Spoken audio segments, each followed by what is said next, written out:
বন্ধুরা, এটা কাঁদি রাজবাড়ি। এটা সামনেটা এইটুকু লাগছে বলে নাই, পিছন দিকে বিস্তর জায়গা জুড়ে এই রাজবাড়ি। এটা কাঁদির রাজবাড়ির আমাদের আগে রাজারাই এখানে শাসন চালাতো। আর এই রাজবাড়ির রাজাও এখানে ছিল কিছু বছর আগে, অতীশচন্দ্র সিনহা। আপনারা অনেকেই চেনেন, উনি এমপিও ছিলেন, এমএলএও ছিলেন।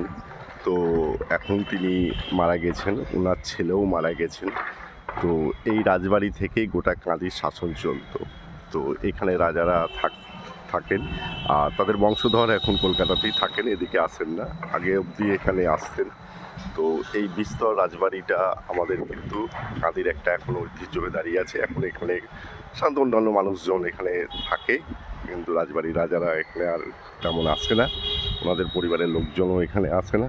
তো এই গোটা কাঁদির শাসন ব্যবস্থা এইভাবেই চলতো, এইভাবেই হতো। এখন এখানে একটা পার্ক তৈরি করে দেওয়া হয়েছে। তো এইভাবে এখানে দেখুন আপনারা, এখানে শিবের মূর্তি এখানে হয়েছে। আর এই যে পুকুরটি রাজবাড়ির রাজপুকুর হিসাবে পরিচিত। তো রাজপুকুর এখানে রাজাদেরই পুকুর ছিল। তো রাজারা এখানে এই পুকুরেই যেত। তো এই পুকুরটা এখন এখানে পার্ক তৈরি করে দেওয়া হয়েছে, চারিদিকটা পুকুরটার অংশটি পার্ক তৈরি করে দেওয়া হয়েছে। তো রাজবাড়ির এই অংশটি, এটা কাঁদি রাজবাড়ি হিসাবে পরিচিত।